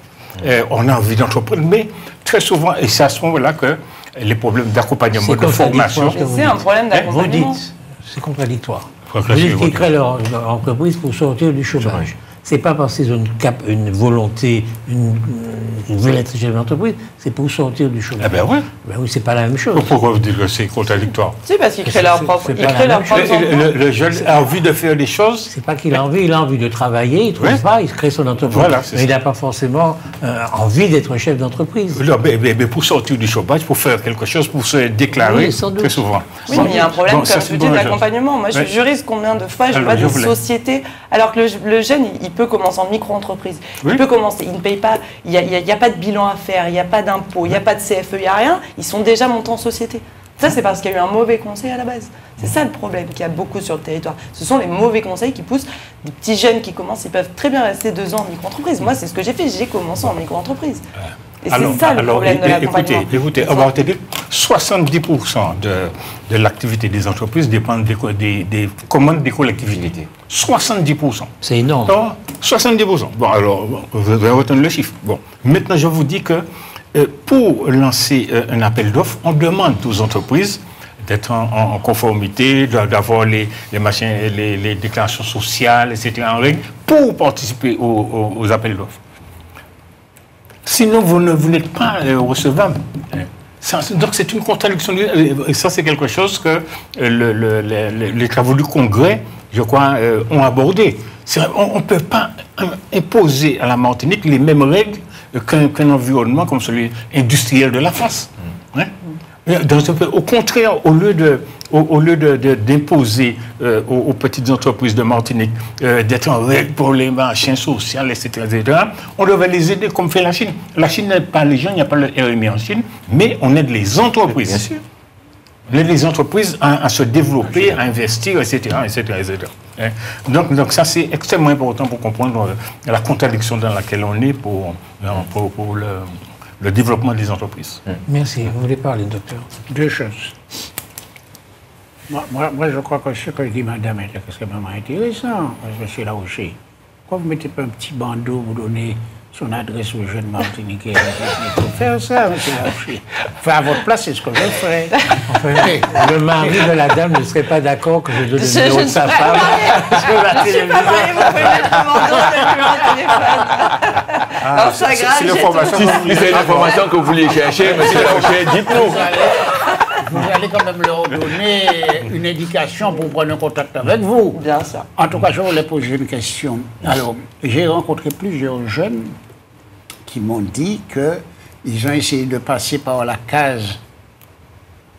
Comment vous appelez ça attendez. Qui sert à quoi? Pour faire quoi? Quand un jeune crée son entreprise, vous appelez ça attends, c'est une entreprise unique, comment vous appelez ça? Les auto-entreprises. Auto-entreprises. Et ils me disent que c'est une catastrophe, parce qu'au bout d'1 an, même pas 1 an, après, ils disent, ils n'ont pas commencé à travailler, qu'on leur commence déjà à leur demander non seulement beaucoup de choses, mais beaucoup de cotisations. Non, c'est pas vrai. Quand on crée une auto-entreprise en Martinique, on est taxé la première année à 3%. À 3% de son chiffre d'affaires. Non, c'est pas vrai. C'est pas beaucoup. Ou alors, c'est qu'ils se sont mal immatriculés. Après, s'ils se sont immatriculés en SASU aussi, je sais pas, mais c'est ce que je vous dis. Or, quand on commence, moi, quand j'ai commencé en Martinique, je me suis immatriculée en Martinique, j'étais taxée la première année à 3%. Vous n'allez pas me dire qu'on est affablé de d'URSSAF en auto-entrepreneur à 3% avec l'ACRE. Voilà, après, il y a des conditions. Donc, c'est pas tous. Donc, au pire, on est taxé à 14%. Mais parce qu'à un moment donné aussi, il faut cotiser pour sa retraite, il faut faire ses trimestres comme tout le monde aussi, comme un salarié, etc. Donc, c'est pour ça que je vous dis, c'est un manque d'information, c'est de la désinformation ou du mauvais conseil. Parce que c'est sûr, par contre, si le projet est instable, si on n'a pas testé le marché encore, et qu'on monte directement une SASU, et directement à la fin d'année, on a les impôts qui nous tombent dessus, des fois on a l'URSSAF qui nous tombe dessus. En tant que dirigeant, c'est pas pareil. Voilà. Et ça, pareil, moi j'ai même pas que des jeunes, j'ai même des dirigeants de chefs d'entreprise, ça fait 25, 30 ans, 40 ans, à qui j'apprends qu'on peut sortir des dividendes, qu'il n'y a pas que des fiches de salaire à faire, qu'on peut faire un mix des deux, etc. Donc c'est en ce sens-là qu'il y a une désinformation des dirigeants. Et pas que des créateurs, voilà, ou qui sont très mal conseillés au niveau de leur comptabilité, au niveau juridique. Et c'est pour ça que j'ai créé ça. Moi, j'ai senti le besoin sur le territoire, le besoin d'accompagnement, le besoin aussi d'humanité. Parce que c'est pareil, des entreprises d'accompagnement, on en a plein sur le net. Et moi, la première phrase que j'ai de mes clients, c'est tu es là avec nous. Je les vois souvent en présentiel. Quand je peux pas, je fais du visio parce que comme tout le monde. Et moi, je rentre dans les entreprises. Moi, je vais voir leur business et on fait souvent des réunions au sein même de leurs entreprises. Et c'est ça dont ils ont besoin. Et là, je reviens sur ce que vous aviez dit. Et c'est pas que martiniquais, c'est une génération. Moi, ma mère était la première à me dire, mais tu as un super master en droit, tu as fait des études à Dubaï. Pourquoi tu ouvres ton entreprise? Tu peux te trouver un super poste, un super salaire. Vous nous parlez de votre mère, mais avant de continuer, pouvez nous dire, votre mère vit avec vous en Martinique ou elle est restée... Oui, alors c'est ma mère qui m'a fait découvrir la Martinique. Elle s'est expatriée une dizaine d'années à peu près. Elle était médecin du travail au CHU. D'accord. Et vous nous disiez qu'elle ne comprenait pas que vous alliez dans l'entreprise et pas dans le fonctionnariat, quelque part. Oui, ou même dans une entreprise, passer un CDI de juriste avec un bon salaire, avec tous les avantages d'un salarié. Et c'est vrai que moi, j'avais cette envie de créer, j'avais déjà des idées, j'avais déjà discuté avec plusieurs Martiniquais, et ça a été une évidence, comme beaucoup d'ailleurs. Quand on veut créer, quand on a le projet en soi, il est en soi, mais il y a toujours cet aspect d'accompagnement, voilà, qui manque beaucoup, accompagnement sur beaucoup d'aspects, ne serait-ce que le business plan, est-ce que mon projet est rentable? Est-ce que mon projet va apporter de l'argent? Ou est-ce qu'en fait, quand j'enlève toutes les charges, dont l'URSSAF, dont tout, je suis à perte? Voilà, c'est toutes les questions. Moi j'avais une question par rapport, parce qu'il y a des gens qui nous écoutent, c'était par rapport à ce métier que vous avez, qui est un métier formidable, parce qu'en réalité, vous côtoyez beaucoup de gens à longueur de journée qui ont des difficultés entre les choix d'orientation des entreprises, de création d'entreprises sur notre territoire aujourd'hui, et cette notion d'IA qui bouleverse à côté toutes les représentations que nous avons sur l'emploi. Est-ce qu'il n'y a pas là des gisements d'emploi? Qu'est-ce que nous pouvons avoir sur nos territoires qui nous permet, par exemple, dans votre pratique au quotidien, est-ce que c'est un outil que vous utilisez? Pas du tout. Est-ce que dans la formation que nous avons sur nos enfants aujourd'hui, est-ce que c'est quelque chose qu'il faut mettre en place et dans lequel il faut avoir une pratique quotidienne? Alors oui, bien sûr, hein, aucun chef d'entreprise ne peut réussir maintenant sans utiliser un petit peu d'IA. Après, il faut l'utiliser de manière intelligente. L'IA n'est pas en train de remplacer les entrepreneurs, mais elle est plutôt là pour les soutenir. Voilà, donc moi par exemple, je vais l'utiliser pour répondre à des mails, pour des tâches en fait qui ne me permettent pas de me concentrer sur le pourquoi du comment, sur comment je vais accompagner le jeune, etc. Donc bien sûr qu'il y a des automatisations, il y a des choses qu'on peut mettre en place avec l'IA, mais elle va pas encore remplacer l'entrepreneur, mais par contre, en effet, il faut que les jeunes qui arrivent sur le marché du travail soient bien sûr formés à travailler avec l'IA, bien que moi je reste une convaincue qu'elle ne remplacera pas ces métiers-là, elle ne remplacera pas l'humain, mais elle peut en revanche acter sur... moi, je l'utilise, par exemple, elle range les dossiers dans mon ordinateur. Une tâche qui me prendrait 4 heures pour ranger chaque dossier de chaque client, ben, c'est l'IA qui va le faire toute seule en l'espace de 5 minutes. Donc, bien sûr qu'il faut que les nouveaux entrepreneurs, les entrepreneurs de demain, soient absolument formés sur cet outil, sur ces outils. Hein, on peut aller même très loin. L'IA peut programmer des réseaux sociaux et permet en fait à l'entrepreneur, au final, de se recentrer sur son entreprise, sur son rôle de dirigeant.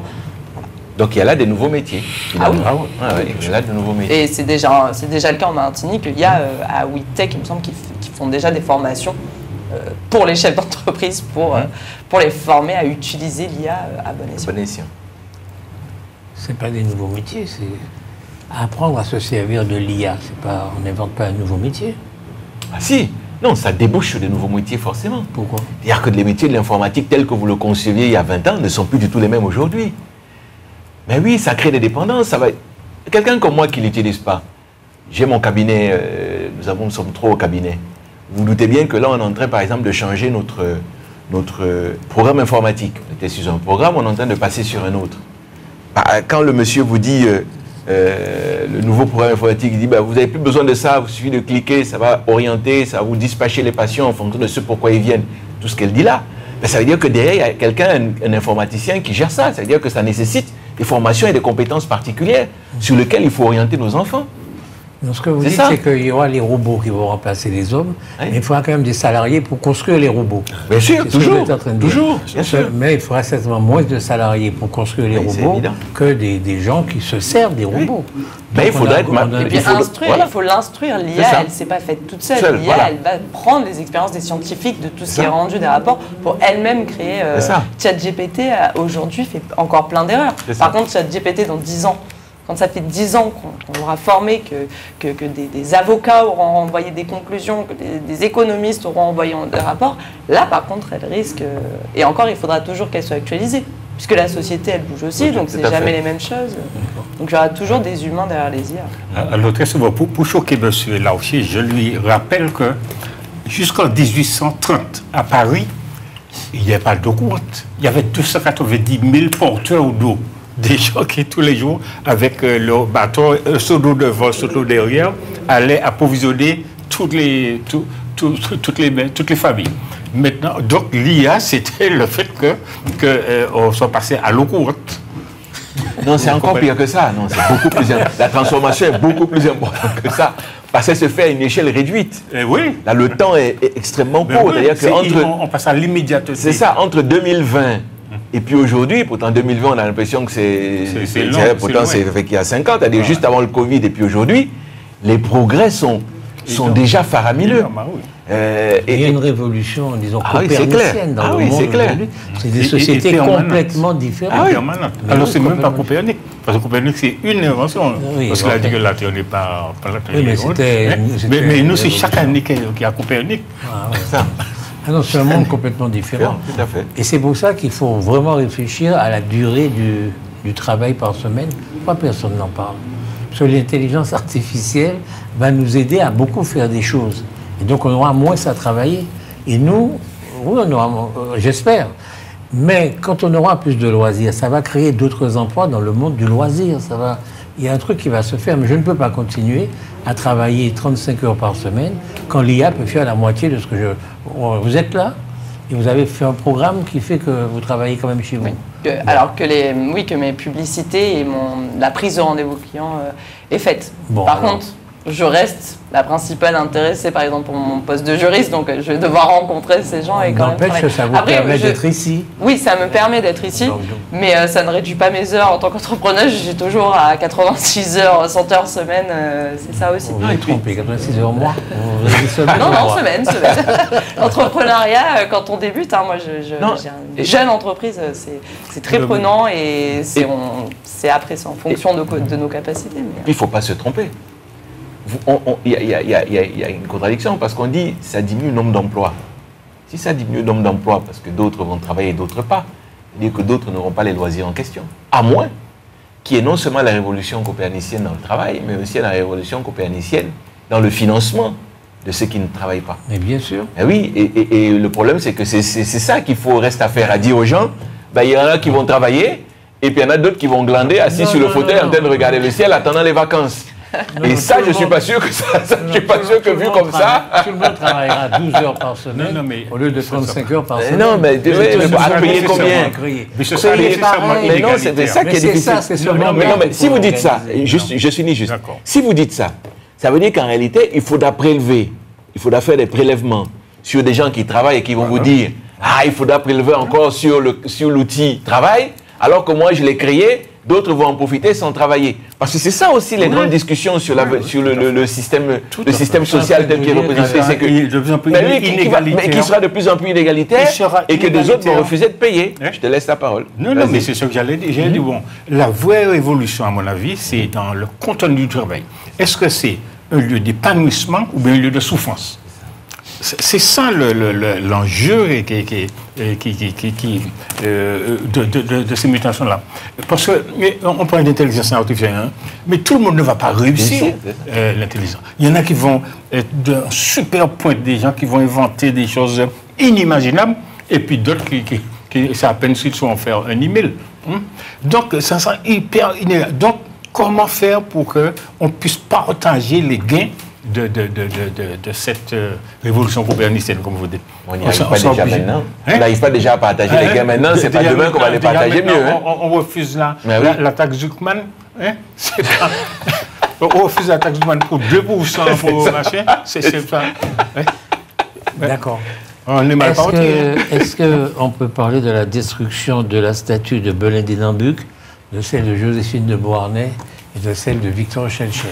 Alors, l'expert en ça, c'est vous, m'avez dit. Pas bon? Non, moi, non. Je passe mon tour. Alors je ne vais pas parler de Dinambuc, puisque ça ne me semble pas avoir un intérêt particulier. Et même de Joséphine de Beauharnais, l'impératrice des Français, qui, comme disait Césaire, était placée au-dessus de la négraille. Là, j'avais plutôt parlé de Victor Schellcher. Alors, je rappelle... Alors, il y a ce procès qui se fait des gens qui ont déboulonné. Alors, le déboulonnage, comme je vous dis, c'est un peu jeter bas des symboles. Et pour ça, je suis d'accord. Je suis d'accord de faire ça, à condition qu'on ne fasse pas que ça.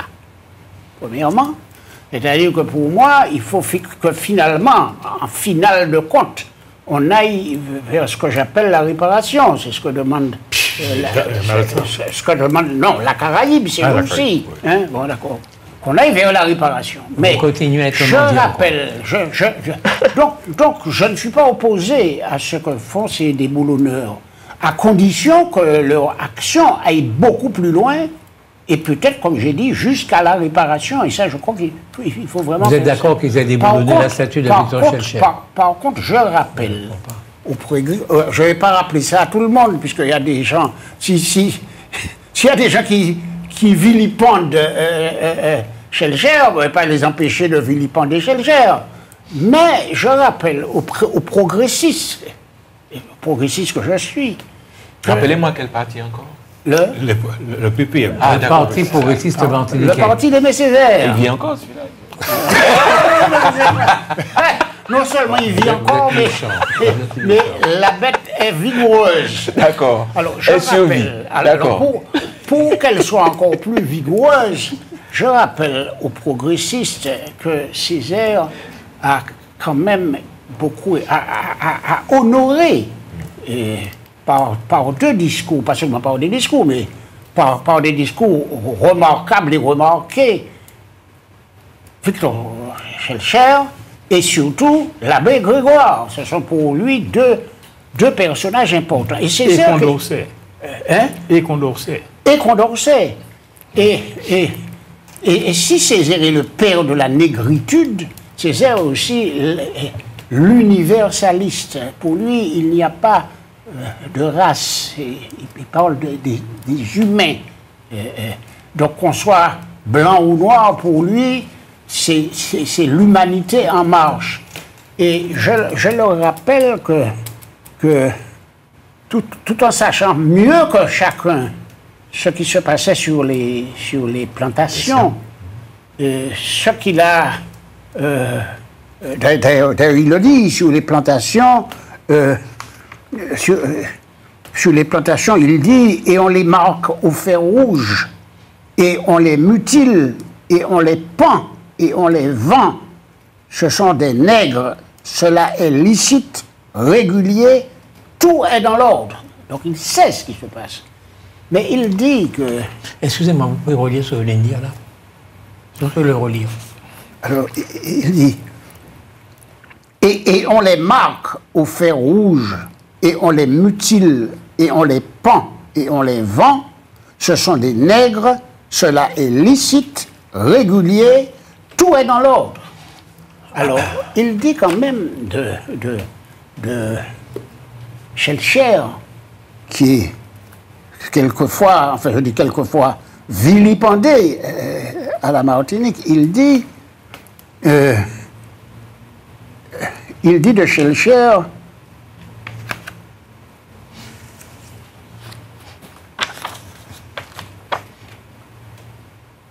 des choses importantes.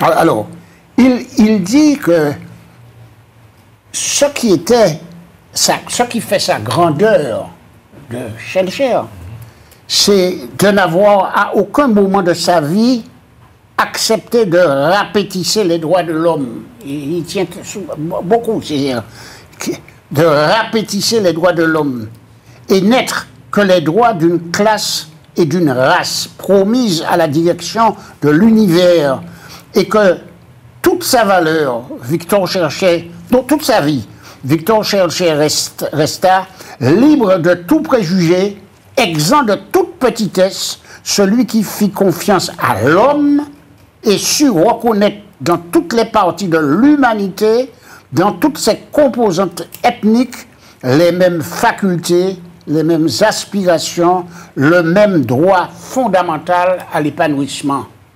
Alors, donc, Césaire croit en l'homme, quelle que soit sa couleur, il croit en l'homme, comme il croit aux philosophes des Lumières, il croit en l'homme. Et il croit aussi au peuple, au petit peuple. Et dans son même discours, il dit que ce petit peuple a quand même défendu, le petit peuple de Paris a quand même défendu l'abolition de l'esclavage.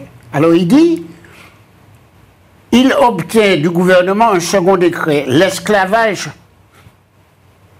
Non, c'est pas là. En fait, peu importe, il explique que les ouvriers de Paris font une pétition à l'Assemblée pour leur dire, il existe, nous nous battons pour l'égalité, fraternité, mais il y a aussi des gens qui sont en esclavage dans les colonies françaises, et il faut abolir l'esclavage.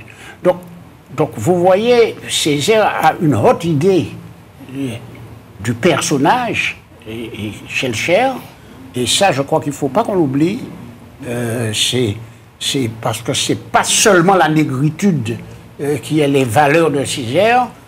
Césaire, l'universalisme est quand même quelque chose d'extrêmement important.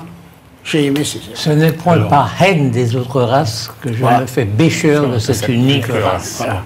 Alors le grand débat qui existe en réalité, c'est la jonction que l'on ne veut pas, ou bien que l'on ne peut pas, ou bien que l'on n'ose pas faire, entre ce combat de ce républicain qui était cher, et puis la réaction des nègres, des esclaves. Alors, comment hiérarchiser ces deux combats? Tout à fait. Alors, non, mais c'est très... non, c'est important ce qu'il dit. Comment hiérarchiser ces deux combats? Laisse-le finir. Entre le décret du 27 avril que Schellcher a arraché, et puis le combat des nègres qui se sont révoltés. Les nègres esclaves de prêcheurs, le tambouillé aux mains, et tous les autres esclaves qui ont dit ça suffit. Oui, mais ça suffit. Ça après qu'on ait connaissance du décret. Mais non, monsieur. Non, mais monsieur. Alors, vous pensez. Attendez, mais ça va vous dire quelque chose. Il faut arrêter ça. Écoutez, non. Avant que vous disiez d'arrêter, la problématique n'est pas là. La problématique est de se dire qu'un peuple a souffert et qu'on ne peut pas simplement dire qu'il s'en est tiré parce que Schellcher est allé faire un décret. Voilà. C'est ça qu'il faut comprendre. Je ne dis pas qu'ils ont raison. Je ne dis pas qu'ils ont raison. Et quand vous citez Aimé Césaire est peut-être la Bible de mon cher confrère en face de moi, mais il n'est pas la Bible de tous les Martiniquais. Vous comprenez? Donc, on peut dire que Aimé Césaire a dit ça, mais ce n'est pas parce qu'Aimé Césaire a dit ça que ça doit être pris pour son évangile. Donc, ce que je veux dire, c'est qu'il faut comprendre aussi ceux qui continuent à penser qu'au-delà de Schellcher, il y a eu des souffrances sur un territoire, que ces souffrances n'ont pas été qu'on a attendu que M. Schellcher vienne dire vous êtes libérés, et qu'il y a eu des batailles, peut-être pas les batailles auxquelles vous aspirez, c'est-à-dire des grandes batailles avec des fusils, des armes et des couteaux, mais de dire qu'il y a eu des aspirations sur ce territoire de gens qui ont voulu être libres, qui n'y sont peut-être pas arrivés, d'accord, et qu'il faut qu'ils soient reconnus à leur juste valeur. C'est tout. Il faut avoir le courage de regarder l'histoire. Okay? Ce n'est pas la peine d'essayer de faire de nous ce que nous n'avons pas été. Les Haïtiens... Ce que vous voulez dire. Ce que vous pensez. Ce que je ne veux pas dire. Je veux dire qu'il y a eu parmi les esclaves ce qu'on a appelé au moins déjà quelques révolutions comme ça. Je voulais vous parler sur ce qu'a dit Césaire. Il faut faire attention. Quand je vais acheter un esclave, c'est pour qu'il travaille. Donc je ne vais pas le mutiler. Okay? Je ne vais pas le pendre. C'est des conneries. Ok, c'est des conneries. Lorsqu'il essaie de s'évader.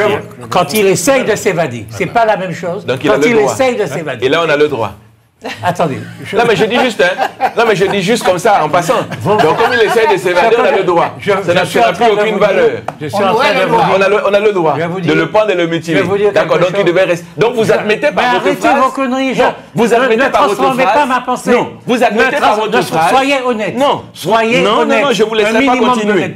Donc, vous admettez par votre. Non, je vais vous laisser finir. Vous admettez par votre phrase qu'il y a quand même eu quelques personnes qui sont révoltées et qui ont été mutilées et pendues. Donc, ça veut dire que ça existe. Excusez-moi. D'accord, ok. Mais c'est cela qu'on réclame là. Quand vous parlez avec moi, essayez d'avoir un minimum de culture. Ah, ouais, ça va vous réparer. Okay? Je vous réponds. Vous en avez trop pour moi. Oui, exactement, j'en ai trop pour vous. Okay, les esclaves étaient mutilés, oui. Les esclaves étaient pendus, oui. Quand c'était des nègres marrons qu'ils essayaient de partir et pour faire exemple aux autres, pour que l'exemple n'imite pas. C'était pour ça. Mais autrement, les béquets, parce qu'il ne faut pas les sous-estimer, les béquets, ce n'étaient pas des imbéciles. Ils ne vont pas acheter des gens pour les mutiler toute la journée. Et c'est ce que dit Césaire. Mais c'est pas ce qu'il dit. Mais qu'est-ce que vous racontez? C'est pas ce qu'il dit. Mais c'est pas ce qu'il dit. Vous dites, attendez, c'est pas ce qu'il dit. Lu là, c'est pour ça que je vous ai dit. Mais non, c'est pas ce qu'il dit. C'est pour ça que je vous ai demandé de le relire. Il écrit, ils ont été marqués. Ça c'est vrai, ils ont été marqués. Ils ont été mutilés, mais non. Ben si. Ils ont été mutilés s'ils partaient, s'ils étaient des nègres. Mais ils ont été mutilés quand même. Enfin merde, je veux dire, c'est une punition. Le nègre, quand il arrive en esclavage, il n'est pas mutilé. C'est idiot. Quand bien même il n'a pas été mutilé, je vous dis que c'est idiot d'écrire ça. Ah bon, comment ça c'est idiot? Vous voulez dire ça, marqué au fer, vous pensez que ce n'est pas déjà suffisant? Non, on ne parle pas de marqué au fer. Alors attends, marqué au fer, ce n'est pas suffisant. Vous voyez comment vous fuyez? Je fuis quoi? Qu'est-ce que je fuis? Je ne parle pas de marqué au fer. Je parle de mutiler et de pendre. On ne va pas en Afrique prendre des gens les faire venir en Martinique et puis les mutiler. Ça n'a pas de sens. On ne va pas les pendre. Et donc, il faut arrêter vos conneries. Il faut que notre histoire... Il faut que notre... Il le dit comme il a écrit là. Il le dit comme il a écrit. Non, parce que je connais Césaire aussi. Je le connais parfaitement, ok? Donc, arrêtez vos conneries. Il faut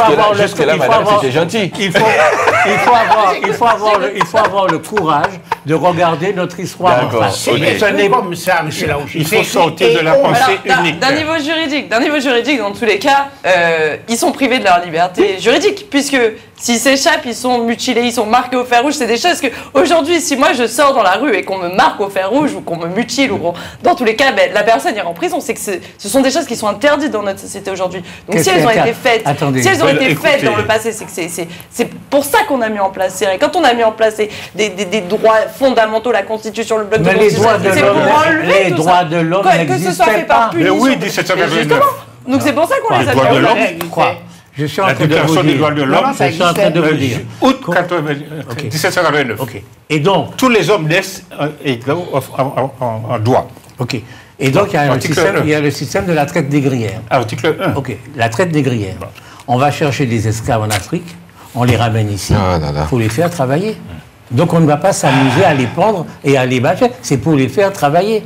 Bon. Maintenant, quand ils partent, quand ils ne respectent pas la loi. Ils ne respectent pas la loi telle qu'elle est sur l'habitation. Eh bien, on les punit. Puis c'est tout. Il n'y a pas. On parlait du déboulonnage. Moi, j'ai rien compris à ce que vous avez dit. On parlait du déboulonnage. C'est ça qui est important. Mais non, je vais le mettre. Vous aimez quand même vous aimez les belles lettres. Regardez comment il dit ça. Il dit et. Oui. Et on les marque au fer rouge. Oui. Et on les mutile. Oui, c'est pas vrai. Attendez, point. Et on les pend. Oui. Et on les vend. Oui. Ce sont des nègres. Oui. Cela est licite, régulier. Tout est dans l'ordre. Vous voyez comment il dit ça? Il ne dit pas qu'on fait ça à tous les... à tous il est en train de dire que c'est ce qu'on faisait sous la... Alors vous ne savez pas lire. Si vous avez appris à lire, il faut... C'est ce qui se passait dans les habitations, parce que vous dites non. Ce sont des punitions. Mais ce sont des punitions. Même un criminel va en prison aujourd'hui, on ne le mutile pas, on ne le pend pas. Je suis en train de vous dire que ce que Césaire écrit là... De la façon qu'il l'écrit, vous avez compris ce qu'il veut dire.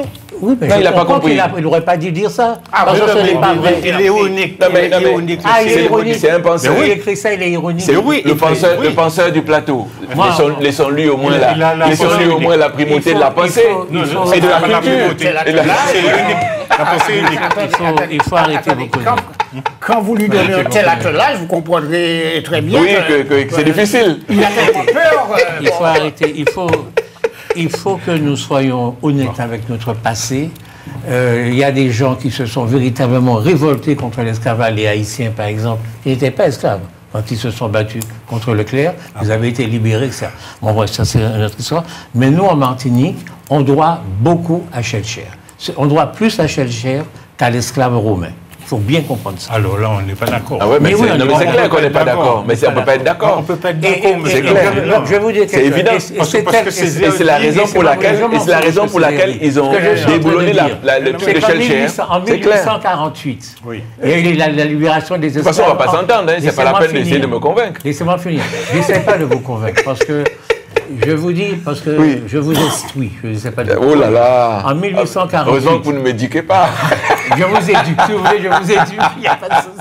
Je vous éduque. En 1848, il y a eu la fête de l'esclavage en Guadeloupe. Il y a eu la fête de l'esclavage en Guyane. Il y a eu la fête de l'esclavage à La Réunion, pas aux mêmes dates, mais à la même année.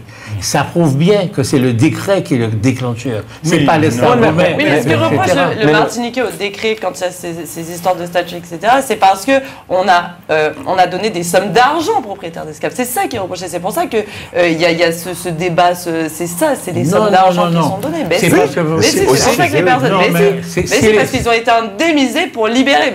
Absolument pas. Mais si. Je suis un béquet. C'est ça qui est reproché. Ils n'ont pas été indemnisés. Non, mais elle dit quelque chose qui est fondamental. Elle dit qu'ils ont été indemnisés pour libérer. en quoi de dire vous n'êtes plus esclave si en plus on vous indemnise pour le libérer est finalement un avantage? Docteur Mpaye, c'est une vraie discussion. Donc c'est pas les propriétaires qui se sont dit, mon Dieu, on fait des choses horribles, on libère tout le monde. Oui, c'est pas passé comme ça. Je comprends que vous voulez faire plaisir à cette jeune femme. Non, mais dis les choses qui sont... Faites-le avec intelligence. Je suis un béquet et j'ai une force de travail qui me permet de produire. Et c'est légal, j'ai des esclaves. OK? Vous venez, vous prenez ma force de travail. C'est-à-dire, c'est comme si j'ai des camions, j'ai des tracteurs, et vous les prenez. Mais vous m'indemnisez. Vous avez pris ma force de travail. Et pourquoi voulez-vous que c'est ça la logique. Et pourquoi voulez-vous que j'aille dire merci, cher? Et pourquoi voulez-vous que j'aille dire merci, cher? Je suis en train de mais ça veut dire qu'il n'a rien foutu, c'est parce qu'il a indemnisé, qu'il a été indemnisé que les autres ont eu la liberté. S'il n'avait pas été indemnisé, je serais toujours dans l'esclavage. Non. C'est ce que vous êtes en train de me dire. Le béquet avait intérêt à ce que l'esclavage continue. Mais on lui a imposé de l'arrêter, mais comme on lui a pris ses instruments de travail, on l'a indemnisé. C'est ça la logique. Vous comprenez? C'est ça la logique. Ne me dis pas que je suis d'accord avec.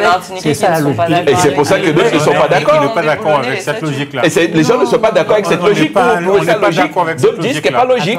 Non. Mais c'est oui. C'est la logique. Mais non, ce n'est pas la logique. C'est votre logique à vous. C'est la logique de l'époque. Vous ne comprenez pas. Vous ne savez pas que la richesse de la France et de l'Europe... Quand Louis XV, il a fallu choisir entre le Canada et Saint-Domingue, il a choisi Saint-Domingue parce que nous étions la richesse de la France.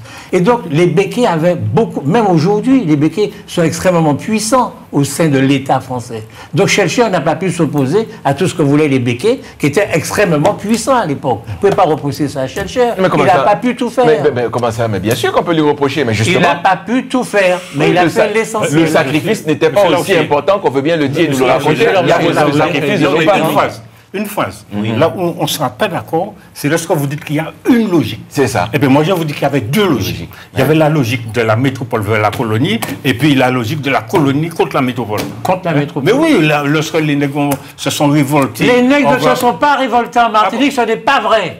Arrêtez de travestir l'histoire. Ce n'est pas vrai. C'est pas la peine de crier. Je ne vais pas vous convaincre. Mais non, mais vous dites que des conneries alors que vous savez très bien qu'il n'y a pas eu de révolution. Il ne pas brûler les plantations de béquets. Il y a une ou deux plantations brûlées. Mais c'est déjà ça. Mais même pas. Mais c'est déjà ça.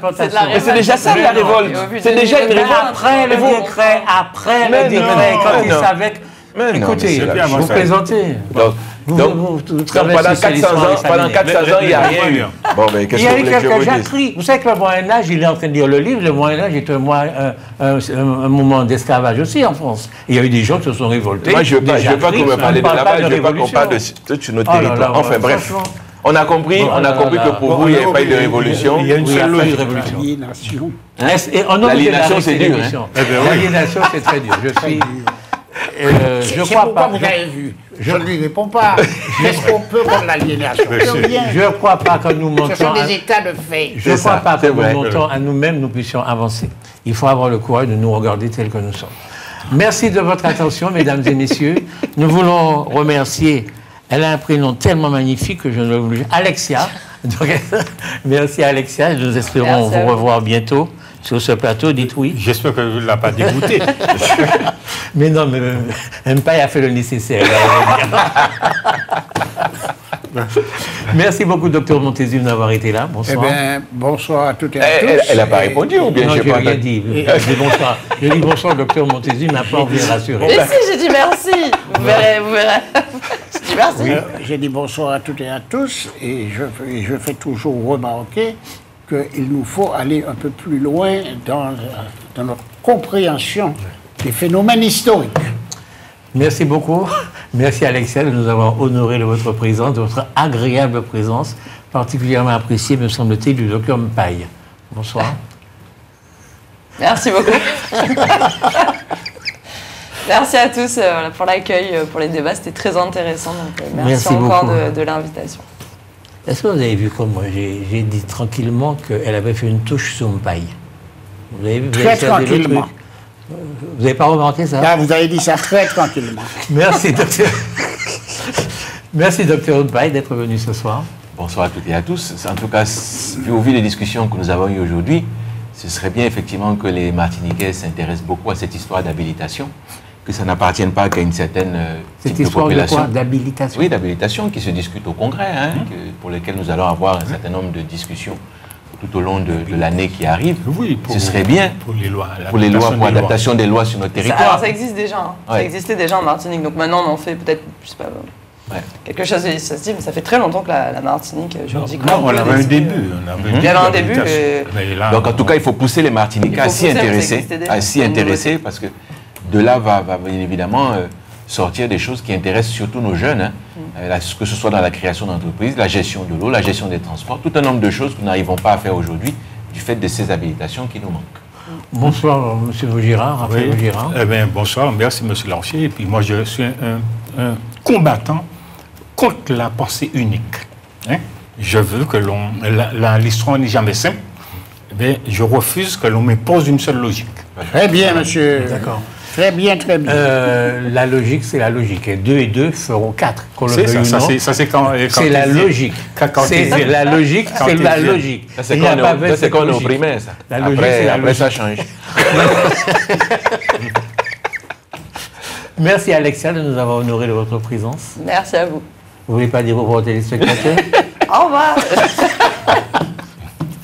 Merci beaucoup, Jean-Michel Césaire, pour votre excellente réalisation. Passez un bon week-end. On se donne rendez-vous vendredi prochain, si vous le voulez bien. À bientôt. Au revoir. Si vous voulez mal.